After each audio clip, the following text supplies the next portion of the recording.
பகவத்கீதை உண்மையுருவில் 108 முக்கியமான ஸ்லோகங்கள். ஸ்லோகா 23.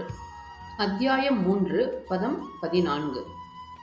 அன்னாத் பவந்தி பூதானி பர்ஜன்யாதன்ன சம்பவஹ யக்ஞாத் பவதி பர்ஜன்யோ யக்ஞஹ கர்ம சமுத்பவஹ.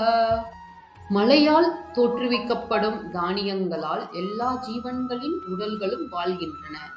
யாகத்தால் மழையும் விதிக்கப்பட்ட கடமைகளால் யாகமும் உண்டாக்கப்படுகின்றன. அத்தியாயம் 3, பதம் 14. பகவத்கீதை கர்மயோகம் கூறுவது: அனைத்து உயிர்களும் தானியங்களால் வாழ்கின்றன. தானியங்கள் மழையால் தோன்றுகின்றன. மழை யாகத்தால் உண்டாகிறது. யாகம் விதிக்கப்பட்ட கடமைகளால் உருவாகிறது. இது மனித வாழ்க்கையின் பரஸ்பர சார்ந்த சுழற்சியை விளக்குகிறது. இதன் மூல கருத்து: உயிர்கள் வாழ்வதற்கு அன்னம், அதாவது தானியம் அவசியம். தானியம் மழையால் வளரும். மழை யாகத்தால் தெய்வீக அர்ப்பணிப்பு கடமைகளை செய்வது உண்டாகிறது. யாகம் விதிக்கப்பட்ட கடமைகளால் உருவாகிறது. ஆழமான பொருள்: மனிதன் தனது கடமைகளை சரியாக செய்தால் அது யாகமாகும். யாகம் இயற்கையின் சமநிலையை பேணுகிறது.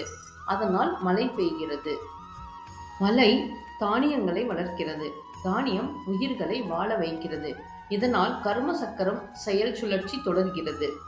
நடைமுறை விளக்கம்: சமூக வாழ்க்கை, விவசாயம், மழை, உணவு, உயிர்கள் அனைத்தும் ஒன்றோடொன்று இணைந்தவை. ஒருவர் தனது தர்மத்தை பின்பற்றாமல் இருந்தால் இந்த சுழற்சி முறியடையும். ஆன்மீக நோக்கம்: யாகம் என்பது வெறும் ஹோமம் அல்ல, தன்னலமற்ற கடமைகளை செய்வது. கடமைகளை செய்வது இயற்கை மற்றும் தெய்வீக சக்திகளுடன் மனிதனை இணைக்கிறது. கர்மயோகம்: ஒவ்வொருவரும் தங்கள் கடமைகளை செய்வது உலகின் இயற்கை சுழற்சியை நிலைநிறுத்துகிறது. தர்மம், யாகம், மழை, அன்னம், உயிர்கள் என்ற சுழற்சி மனித வாழ்க்கையின் அடிப்படை.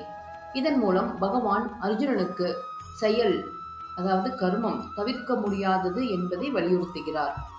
ஓம் அஜ்ஞானதிமிராந்தஸ்ய ஞானாஞ்சனசலாக்கயா சக்ஷுருன்மிலிதம் ஏன தஸ்மை ஸ்ரீ குருவே நமஹ. இருளின் அஞ்ஞானத்தால் குருடனாக இருந்த எனக்கு ஞானம் என்ற கண் மருந்தை அளித்து என் கண்களை திறந்த அந்த ஸ்ரீ குருவிற்கு நமஸ்காரம்.